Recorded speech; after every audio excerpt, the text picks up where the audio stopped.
समाज के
वे जागे और एक हो जाए, वो जागे एक हो जाए। मैं उनको चेतावनी देना चाहता हूँ, यदि वे संगठित नहीं होंगे तो वो एक एक करके, एक एक वर्ग, एक एक श्रेणी में विभाजित करके ख़त्म कर दिए जाएंगे। ये बात कर दिए जाएंगे। मैं घोषणा करता हूँ कि एकता में बंध कर ही हम बहुमत में हो जाते हैं। अगर एकता में बंध जाते हैं तो साहब कांशीराम जी तो इसमें बाद में आए हैं, तो बहुमत की बात की, बहुमत का मतलब बहुजन कह सकते हो, बहुमत में हो जाते हैं। और हमको ये स्वाभाविक अधिकार प्राप्त है कि हम अपनी मातृभूमि के भाग्य निर्माण में एक प्रभावशाली पाठ अदा करें। पाठ का मतलब पार्ट अदा करें या अपना योगदान अदा करें।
करने के लिए खड़े उसके उनके वर्ग को अपमानित करने में लगे हुए हैं, क्योंकि उनके द्वारा उन पर जो अत्याचार किए गए हैं, उनके इस धर्म में जो बात कहते हैं वह एक हकीकत है, और यह सच इतना कड़वा है कि वह किसी तरह उनके लिए अपमान से कम नहीं है। वर्तमान समय में राष्ट्रीय स्वयंसेवक संघ, जनसंघ तथा हिंदू महासभा व आर्य समाज आजकल नाजी तथा झगड़ालू टाइप की ब्राह्मणवादी हिंदू जनता को मनोवृत्ति का प्रतिनिधित्व करते हुए नजर आ रहे हैं। कांग्रेस में भी जनसंघी विचारधारा अंतर्निहित है, यानी कांग्रेस के अंदर भी जनसंघी लोग शामिल हो गए हैं, ये कार्य कर रही है और उसके अंदर मिलके कार्य करिए। यही लोग हैं जो क्या शासन है, फौज में है, विधानमंडल में है और उनमें हर जगह संवैधानिक संस्थाओं में अड्डा जमाए बैठे हैं। यह वह मनोवृत्ति है जो देश के अल्पसंख्यकों, मुसलमानों, ईसाइयों व पिछड़े वर्गों को सामूहिक रूप से नहीं बल्कि एक एक करके तबाह करने पर तुले हुए हैं। ये सारी ऊपर बताई गई सारे संगठन इन सब लोगों को एक एक करके तबाह करने पे तुले हुए हैं। ये 1967 में जो स्थिति थी वो आज 2020 में भी वही है। इतने सालों बाद, मतलब लगभग जो है 60-65 साल बाद भी कहीं कोई बदलाव नहीं आया। अल्पसंख्यकों के सदस्य जो दयनीय दशा है, सवर्ण हिंदुओं ने निश्चित रूप से यह समझ लिया है कि भारत के मूल निवासी या तो पूरे तौर पे कुचल दिए गए हैं या उन्हें जर खरीद गुलाम बना लिया गया। जर खरीद गुलाम यानी जो पौए के बदले में, शराब के बदले में 100-500 नोट के, 2000 के नोट के बदले में गुलाम बना लिए गए। या फिर यदा कदा एक आध गाँव में कोई ब्राह्मणवाद व हिंदू धर्म की संकीर्णता व क्रूरता से छुटकारा पाने के लिए जरा सा भी सिर उठाने की कोशिश करते हैं, विद्रोह करते हैं, तो हिंदुओं द्वारा या तो जिंदा जला दिया जाता है अथवा उसे भी अधिक क्रूरतम तरीके से उसे मार डाला जाता है। ये स्थिति 1967 में भी थी। हमारे महापुरुष, ये जिनका हमने नाम गिना है, वो सभी महापुरुष जो है इस लड़ाई को लड़ने के लिए लखनऊ में राजधानी में इकट्ठा हुए। तो ऐसे सम्मेलन हर प्रांत की राजधानी में उन दिनों किए जाते रहे हैं। मैं उसकी आपको एक मिसाल बता रहा हूँ।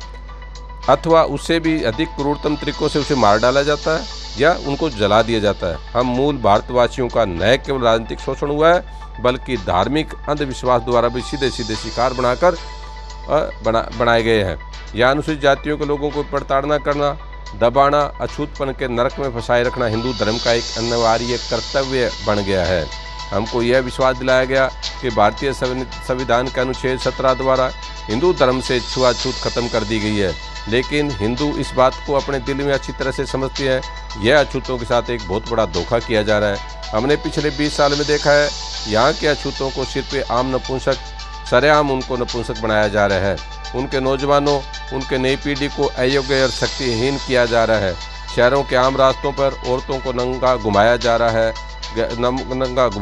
साधारण सी बात पर लड़कों को बुरी तरह से मारना, सरकारी सड़ी गली लाशों को अछूत से जबरन उठाना, अपनी देवी देवताओं को खुश करने के लिए लड़कियों को जिंदा गाड़ना, ये ज्वलंत उदाहरण है।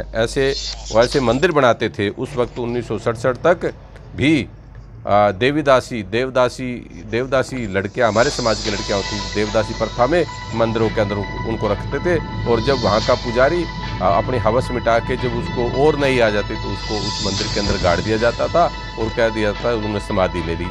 ये बात उस सम्मेलन में डिस्कस की जा रही है। हमारे महापुरुषों के द्वारा इसके ऊपर चर्चा हो रही है। इस सारी विकृत मानसिकता के खिलाफ हमारे महापुरुष वहाँ सम्मेलन कर रहे हैं, ये सारी चर्चा कर रहे हैं। सज्जनों, यह घटनाएं कोई ऐतिहासिक काल की नहीं है, बल्कि यह हमारे भारतीय संविधान की व्यवस्था के अंतर्गत पिछले 20 सालों में घटी। यानी 1950 में जब 26 जनवरी 1950 को हमारा संविधान लागू हो गया, तब ये घटना भी घट रही है। तब ये कोई नई बात नहीं है, ये हमारे महापुरुष वहाँ करें।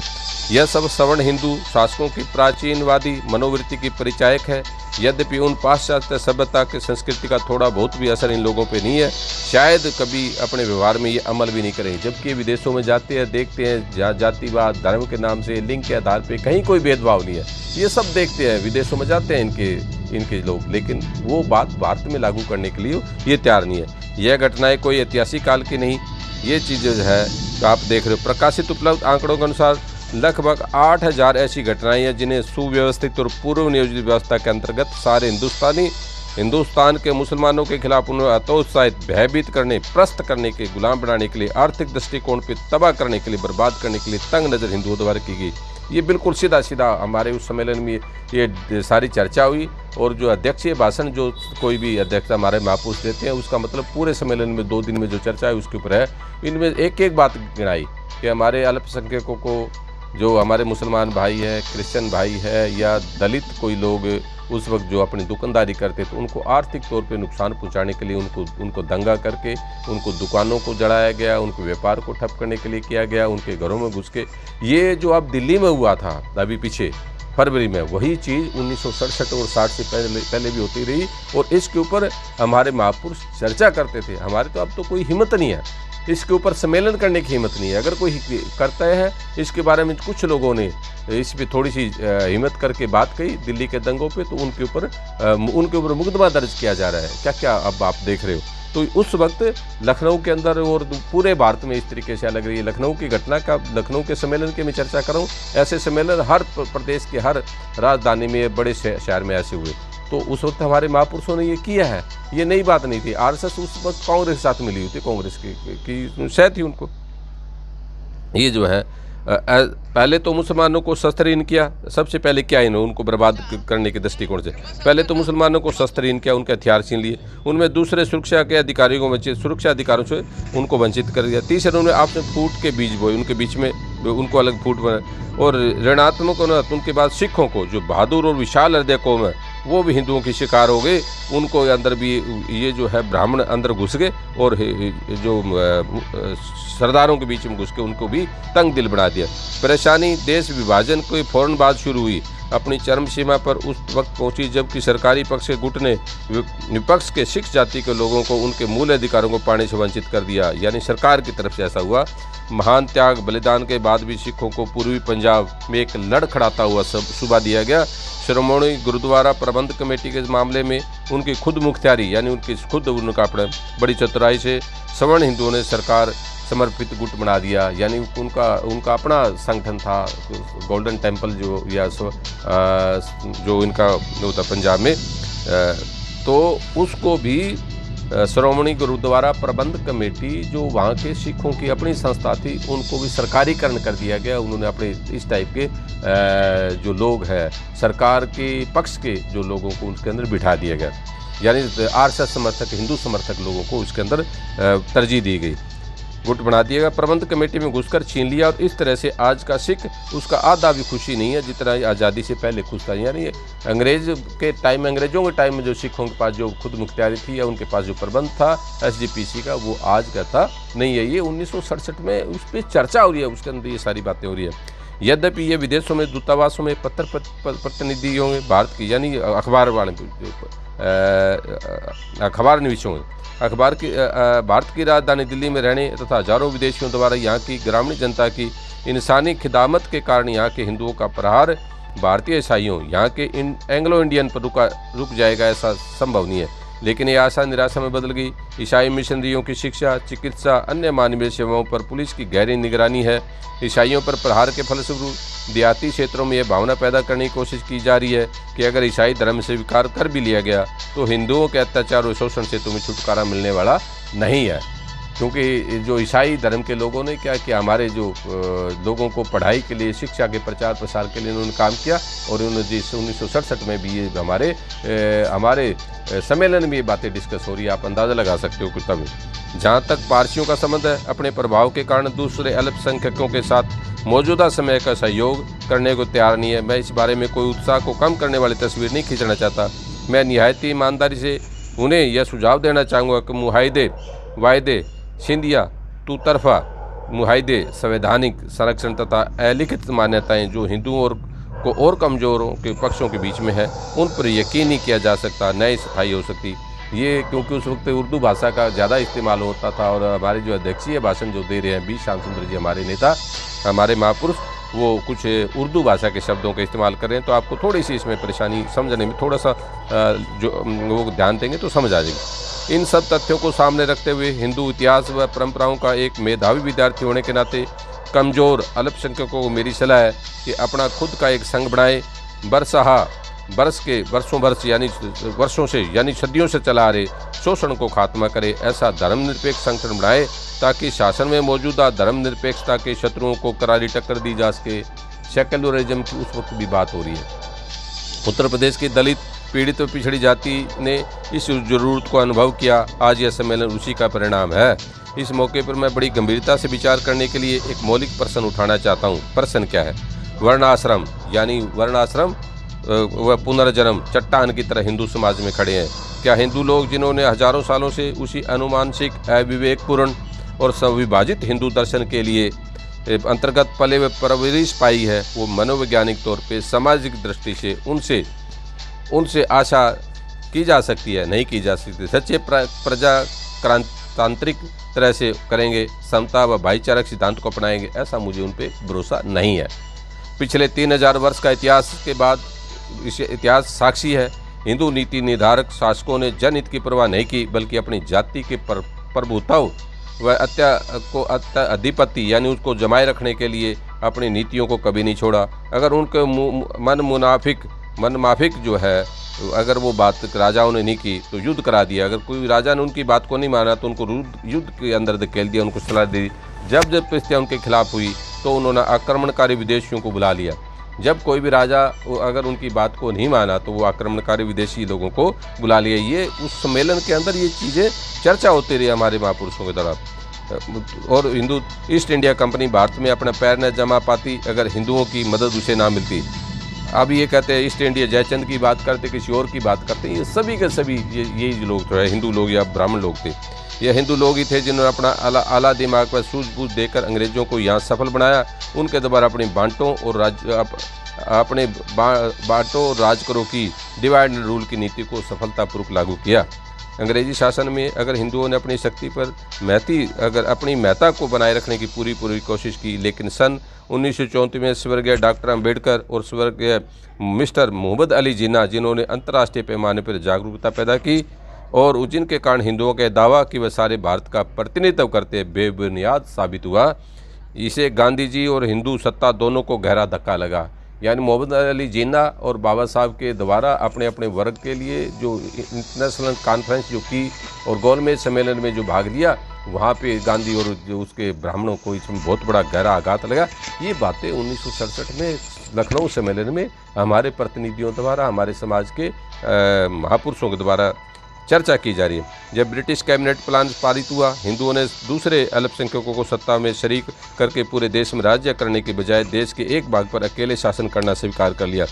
यानी इन लोगों ने कितना घटिया इनका दिमाग था कि पूरा भारत के ऊपर राज्य करने के बजाय एक कोने पे राज करने के लिए तैयार हो गए, लेकिन ये मुसलमानों को और इनको साथ रखने को तैयार नहीं थे। नहीं किया।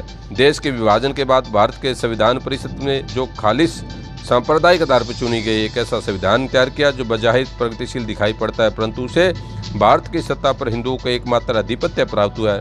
भारत के दूसरे संप्रदाय के लोगों का इसमें कोई दखल नहीं है। ऐसा संविधान की धारा 324 में किया गया, जिसमें जमानत दी गई। भारत के संसद और जनता की दूसरी प्रतिनिधि सभाओं में संस्थाओं में केवल हिंदू व हिंदुओं के जर खरीद गुलामी निर्वाचित हो सकते हैं।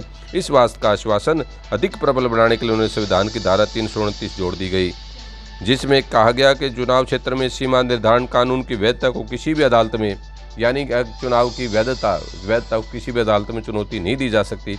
इस छल कपट से 24 करोड़ गैर हिंदू लोग एक बार में अपनी मातृभूमि से वोट देने से वंचित कर दिए गए। कितनी बड़ी दुर्भाग्यपूर्ण बात है।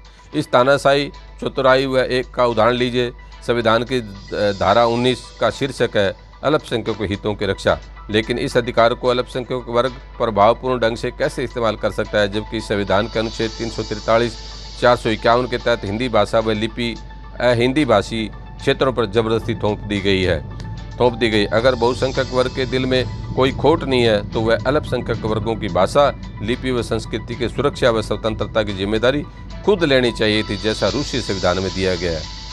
उस वक्त जो है हिंदी इन्होंने थोपी तो वहाँ की जो मलयालम है, कन्नड़ है, तेलुगु है, ये भाषा के जो है प्रदेश जो है पंजाब के लोग, इन लोगों ने जो है इसका विरोध किया था और ये हमारा मदर टंग मातृभाषा बोलने का हर पूरे विश्व के अंदर एक को अधिकार है। तो भारत में भी अधिकार था, लेकिन इन लोगों ने वहाँ ज़बरदस्ती करने की कोशिश की। अल्पसंख्यकों को मौलिक अधिकार सिवाय कागज़ पर लिखे रहने के अलावा और कुछ नहीं, यानी संविधान के अंदर तो सब कुछ है लेकिन उनको दिया नहीं गया। जबकि बहुसंख्यक वर्ग उस पर अमल नहीं करना चाहती। बहुसंख्यक वर्ग मतलब हिंदू लोग यानी ब्राह्मण लोग नहीं करना चाहते, या उसकी मक्कारी के अलावा और कुछ नहीं है। पिछले 20 वर्ष में जब बहुसंख्यक वर्ग यानी हिंदू समाज या ब्राह्मण वर्ग जिस सरकार का समर्थन प्राप्त है, अल्पसंख्यक वर्ग को कानूनी संरक्षण नहीं दिया गया, उल्टे उनकी जाल माल व सम्मान को लूटने व ख़त्म करने की कोशिश की गई। नौकरी, शिक्षा, लाभ पर पदों पर मिलने के अवसरों को के समय अल्पसंख्यकों यानी मुसलमानों को, सिखों को और ईसाइयों के साथ भेदभाव बरता गया। अपनी इन शिकायतों को से छुटकारा पाने के लिए जब कभी उन्होंने अपनी को संगठित करने की कोशिश की तो उनकी नाक बोन सिकुड़ जाती, उसको बुरा भला कहा जाता, उनको आतंकवादी, दूसरी अलग भाषाओं में भाषा, लिपि, संस्कृति को बर्बाद करने की सुनिश्चित साजिश की जा रही है, बरती जा रही है। ऐसा लगातार ये करते आ रहे हैं। अब भारत अभागों का देश है। यहाँ मैं आपको ध्यान सवर्ण हिंदुओं के अलैदगी यानी पृथकतावादी मनोवृत्ति की तरफ दिलाना चाहता हूँ। जितने सारे हिंदू समाज को वर्ण आश्रम के 4 सुदृढ़ भागों में बांट दिया गया, जो मानव समाज में ऊंच नीच की भावना का द्योतक है। इस तरह अपने को ऊंच और बाकी मानव समुदाय को विशेष जाति व वर्ग में पैदा होने के कारण मलेच्छ या नीच कहकर दूसरे समुदाय से बिल्कुल अलग कर दिया गया। ये सबसे संकुचित मानसिकता की इनकी नीति है। इस अमानुषिक असमानता को सबसे पहले भारत के कपिल वस्तु स्थान के शाक्य वंश के गौतम बुद्ध ने महसूस किया, जिन्होंने अपने भविष्य के सारे राजसी ठाट बाट को छोड़कर ऐश्वर्य को लात मारकर हिंदू धर्म के अंतर्गत व्याप्त ब्राह्मणवादी मनोवृत्ति व उसके शोषण व अत्याचार के खिलाफ लोगों को संगठित किया। मानव के बीच ऊंच नीच भावना को खत्म करके समता का उपदेश दिया। भारत के दूसरे महान सपूत महाराजा अशोक, जिनके अनेक चिन्हों में धर्म चक्र को हमने अपना राष्ट्रीय चिन्ह चुना है, वे राज्यकाल में देश दुनिया के लिए प्रकाश स्तंभ बन गए। लेकिन सरासरी तौर पर यहाँ मैं बात कहूँ कि शेर शक्ति ही सच्चाई है का चिन्ह नीचे का शीर्षक है, सच्चाई की ही विजय हो, ये दूसरी विजय हो, सत्यमेव जयते। ये जो है हमारे सम्राट अशोक के है। दूरदर्शी सवर्ण हिंदुओं ने सोचा अशोक स्तंभ को राष्ट्रीय निशान बनाने से हम दुनिया में ढोल पीट सकेंगे कि हमारा देश अहिंसा का पोषक है। लेकिन नए असलियत में वो पर्दादारी की जा रही है, पर्दा डालने की कोशिश की जा रही है। लेकिन सच क्या है? सच है और झूठ झूठ है, सच सच है, झूठ झूठ है। और इस तरह से दुनिया को बेवकूफ़ बनाने की कोशिश हम खुद ही बेवकूफ़ बन बैठे, बनाने की कोशिश हम खुद बेवकूफ़ बन बैठे। और इस निशान में जो विरोधाभास है, चतुर ब्राह्मणी दिमाग की विरोधी भावना का द्योतक है। देखो हमारे राष्ट्रीय जो चिन्ह है उनके अंदर तो हम समता, समानता, भाईचारा, एक सब कुछ में सब लोग बराबर है, राजनीतिक तौर पे बराबर है, सामाजिक तौर पे बराबर है, आर्थिक तौर पे बराबर है। लेकिन ब्राह्मणी व्यवस्था क्या करना चाहती है वो अब आप देख रहे हैं। अशोक काल में बौद्ध संघ पश्चिमी एशिया, लंका, बर्मा, चीन गए ताकि वहाँ के लोगों को इंसानी भाईचारे की बिरादरी में शरीक कर सके। बुद्ध धर्म के इस महान मिशन का परिणाम यह हुआ, इन देशों में बहुत सारे देश आज भी बौद्ध धर्म को मानने वाले हैं। शाक्य मुनि जहाँ पैदा हुए उस भूमि की 7वीं व 8वीं सदी में खून से नहला दिया गया। कितने दुख की बात है। यह युग था जब हिंदू धर्म के ब्राह्मणवादी प्रभाव ने फिर अपना प्रभुत्व यहाँ जमा लिया और अपने अत्याचार व अनाचार का नग्न रूप प्रदर्शित करके इंसानियत के खिलाफ यह युद्ध की घोषणा कर दी। यह दुष्य उपस्थित किए गए जो यूरोप की 14वीं व 15वीं शताब्दी में हुए काले कारनामों को भी शर्मिंदा कर दे। ऐसा काम इन्होंने हमारे भारत के अंदर 7वीं और 8वीं शताब्दी में ऐसा किया। आज भारत के रहने वाले अल्पसंख्यकों को इस भयानक भविष्य का सामना करना पड़ रहा है। यह फल फूल रही ब्राह्मणी हिंदू धर्म की संकीर्णता की विनिष्ट हुई बिना किसी बहस के। जिन लोगों के ने भारत की आज़ादी की लड़ाई लड़ी, उनका विश्वास था कि हमारे देश में शांति, संतोष व संपन्नता का दौर होगा। लेकिन आज इस महान देश के राजनीतिक सामाजिक संगठन को बनाने के लिए जिन उद्देश्यों की घोषणा की गई उस पर अमल करने व चलने के बजाय यह हुआ है कि यहाँ मुट्ठी भर चंद सवर्ण हिंदुओं ने जनता के नाम से देश की सारी शक्ति को खुद हथिया लिया है। इस मुट्ठी भर लोगों को सरकार ने इस देश का, उनके साधनों का, उनके निवासियों को, विभिन्न संस्कृति सभ्यताओं को अपने स्वार्थों की सिद्धि के लिए इस्तेमाल किया। इनकी शिक्षा प्रणाली और खासकर स्कूली पाठ्य पुस्तकों को देश के बालकों, नागरिकों के दिमाग में एक विशेष जाति के लोगों के प्रति सिद्ध थोती पर ज़्यादा प्रभावित किया और विभिन्न संस्कृतियों जिनके पारंपरिक मेलजोल से थी एक मिश्र संस्कृति पैदा हुई। इनके विरुद्ध नफरत, घृणा और द्वेष की भावना की, शत्रुता की भावना पैदा करने का काम आरएसएस और उसके संगठनों ने की।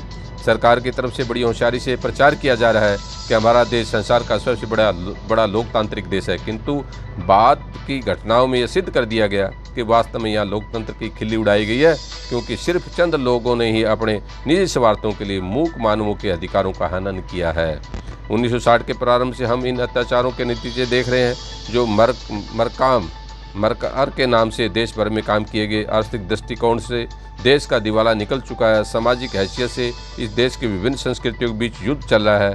भाषाई दृष्टिकोण से यह देश भाषाओं का अजायब घर है। शिक्षा के क्षेत्र में शिक्षण संस्थानों का एक झुंड प्रतिवर्ष ग्रेजुएट और टेक्निकल विशेषज्ञ तैयार होता है, जो बेरोजगारों की सूची में बढ़ोतरी करता है। राजनीतिक हैसियत में एक और प्रदेश और दूसरे प्रदेश के बीच विरोध और द्वेष साधारण चीज हो गई है। सैनिक दृष्टिकोण से देखा जाए तो हमारे चारों ओर शत्रुओं का आतंक हमें भयभीत कर रहा है। सुरक्षा के प्रति वर्ष खर्चे बढ़ते जा रहे हैं, यहाँ तक कि हमारा आधा बजट इसी की भेंट चढ़ जाता है। यहाँ एक गांधीवादी देश की विचित्र और हास्यास्पद दृश्य है, वहीं शस्त्रों की दौड़ में लगातार लगा हुआ है, बड़े देशों के सामने हथियारों के लिए भीख मांग रहा है। आर्थिक योजना क्षेत्र में अपने विचित्र विचारों की पूर्ति के लिए हम देश के वास्तविक आवश्यकताओं की अपेक्षा कर रहे हैं, जिसका नतीजा यह निकला कि हम अपनी तथाकथित प्रगति योजनाओं के लिए हमने दूसरे देशों से इतना कर्ज ले लिया कि हम उसका ब्याज अदा नहीं कर पा रहे और कर्ज के भुगतान को संगठित कराने के लिए इच्छुक रहते हैं। जनता की वास्तविक आवश्यकताओं अपेक्षाओं में करने के लिए हमें देश की स्थिति तक पहुंचा दिया। हम उन जहाज़ों को बदौलत हमारे मुंह के कोर तक पहुंचा है जब हम विदेश से अनाज लदे फंदे आते हैं। मज़ा है कि हमारे देश के तथा नेतागण इन्हीं देशों का आरोपों का निशाना बनाते हैं। दिन प्रतिदिन शासन व्यवस्था में अपने कुल का पक्षपात, भ्रष्टाचार और घूसखोरी सरकार के अनिवार्य अंग बनता जा रहा है। विधानमंडल जो देश की अंधकारी संस्थाएं हैं, दल बदली की घटनाओं के सारे संसार देश को खिल्ली का पात्र बना दिया है। संसार का सबसे बड़ा और मैं कहूँगा कि निर्धनतम लोकतंत्र देश के पूरे उत्तरी भारत के मध्यावधि चुनाव के दुर्व्यवस्था है। मैंने ऊपर देश के 2 अव्यवस्था अंगों और विधानमंडलों के कर्म विधियों का चित्रण की पेश किया। जहाँ तक तीसरे अंग न्यायपालिका का संबंध है, रिट दायर करके और अंतर्राष्ट्रीय तथा राष्ट्रीय स्तर पर किए गए वादे को अदालती फैसले का विषय बना दिया गया। राष्ट्रों की बिरादरी में हमारा क्या स्थान है, इस पर टिप्पणी करते हुए हाल ही में दक्षिण के एक ज्ञानी नेता राजा जी ने कहा था कि हम तेजी से मित्रों को खो रहे हैं और पड़ोसी देश हम विभिन्न देशों की मित्रता प्राप्त करने में कामयाबी हासिल कर रहे हैं। हमारी विदेश नीति इस संसार की परिस्थितियों को अवलोकन कर निर्भर नहीं, बल्कि कट्टरपन, श्रम को धोखा में रखने और कल्पित सिद्धांतों की नीति का इसका आधार है। जहाँ तक लगभग राजनीतिक का संबंध है, स्वतंत्रता के बाद 10 वर्षों में तमाम प्रदेशों केंद्र के मुख्य प्रधानमंत्री ब्राह्मण ही थे। अपने उन शासनकाल में इस बात की कोशिश की कि सभी सरकारी पार्टी के तमाम महत्वपूर्ण ओहदों पर जिनके पिछलगू के कब्जे में रहे हों, उनके लिए उन्होंने सभी प्रदेशों में अपने निजी स्वार्थों के प्रति सवर्ण हिंदू राज्य को सत्तारूढ़ बनाए रखने के लिए सभी उच्च पदों पर सवर्ण जातियों के, ब्राह्मण जाति के लोगों को बिठाया है। अपनी जातियों में अपनी जातियों के चुनिंदा लोगों को आरूढ़ कर दिया गया। सारांश ये है कि हमारा देश विस्फोटक विघटनकारी तत्वों का अड्डा बन गया है। जहाँ तक शांति व्यवस्था कायम करने का संबंध है, जो एक शक्तिशाली और अच्छी सरकार के लिए पहली आवश्यकता है, इस सिलसिले में यह कहा जा सकता है कि मानव के रूप दानव ने सवर्ण हिंदुओं के द्वारा राजा द्वारा हत्या ली गई है।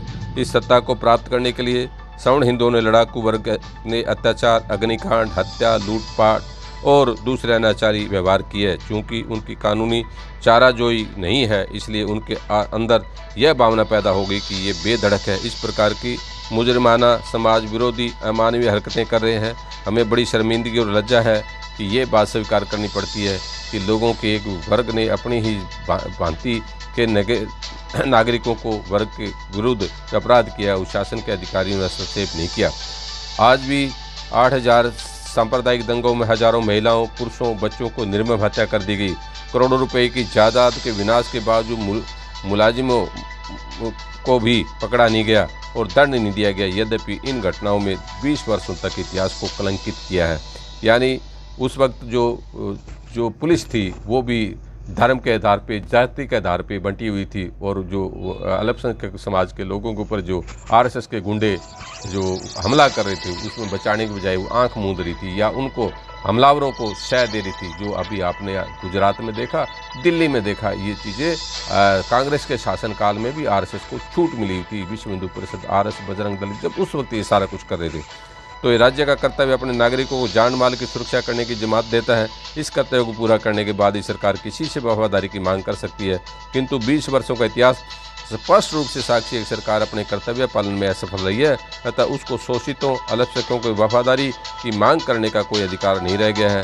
पहले अल्पसंख्यकों, विशेषकर मुसलमानों, अछूतों को जीवित रहने का अधिकार मिलना चाहिए। आज इस बाकी का कल के उसमें 2-3 इसके वीडियो हम बनाएंगे। तो ये हमारे महापुरुषों का सम्मेलन है। उस सम्मेलन की जो कार्रवाई रिपोर्ट पे जो आज से लगभग 50 साल पहले जो चर्चा हम कर रहे हैं, हमारे महापुरुष कर रहे हैं, चिंता करें, उनमें से एक भी जो इस कार्यक्रम में शामिल थे, उनमें से एक भी नेता जिंदा नहीं है अभी। तो उन महापुरुषों को हम आज के इस कार्यक्रम में एक कृतज्ञता प्रकट करते हैं कि आप उस वक्त कितने जिम्मेवारी के साथ, आपको कितनी चिंता थी आने वाली नस्ल के लिए, आने वाली देश के मूल निवासियों के लिए, देश के भारतवासियों के लिए। तो हम एक बार फिर आपको नमन करते हैं, आपके संघर्ष को नमन करते हैं। आपने हमारे लिए जो किया, हम हमेशा हमेशा, तो हमारी आने वाली नस्लें, हमारी आने वाली पीढ़ियाँ आपकी जो है कर्जदार रहेगी। इन सब बातों के साथ आज का ये एपिसोड मैं यहाँ संपन्न करता हूँ। इतिहास के झरोखे से इस कार्यक्रम को आज आपके सामने पेश किया। श्रवण बात टीवी ये आपके सामने ये कार्यक्रम लेके आता रहेगा, और इसी तरीके से हमारे दूसरे चैनल भी आपके बीच में ये कार्यक्रम आपके सामने रखेंगे। तो अब हम दक्षिण भारत के जितने, या उस वक्त पेरियार और पेरियार के जितने अनुयायी थे, इसमें काफ़ी ललित सिंह यादव है, रामस्वरूप वर्मा जी है, जगदेव प्रसाद कुशवाहा है, मास्टर जगदीश जी है, या राजेंद्र प्रसाद चौधरी जी है, या इतने जो लोग हैं, या बी श्याम सुंदर जी हैं, जो भी हमारे योद्धा हैं पेरियार जी के और नारायण गुरु जी के, उनकी सबकी चर्चा हम करेंगे, और अलग अलग सम्मेलन जहाँ जहाँ उनकी हम चर्चा करेंगे। तो कुछ साथियों के लिए ये चीज़ें बोर हो सकती है, लेकिन अगर सच में आप इस देश में शासक बनना चाहते हैं, इस देश के कारोबार को अपने हाथ में लेना चाहते हैं, सच में आप जय भीम बोलने का अधिकार आपको तभी है जब आप बाबा साहब की इस लड़ाई को लड़ना चाहते हैं, बाबा साहब की विचारधारा के साथ अपने परिवार को जोड़ना चाहते हैं। साहब कांशी राम जी के बलिदान को अगर आप बलिदान को अगर सच में आप कृतज्ञ हैं उसके बलिदान के, उनके संघर्ष के, उनके महापुरुषों के, तो आपको ये बातें सुननी चाहिए। इन बातों को सुन के इस पर विचार करना चाहिए, साहित्य पढ़ना चाहिए, हमारे महापुरुषों के द्वारा दिए गए समय से किए गए संघर्ष को, इसके बारे में। तो हमारी कोशिश है कि आपके सामने हम 2-3 विषय लगातार लेके आ रहे हैं। एक साहब कांशी राम जी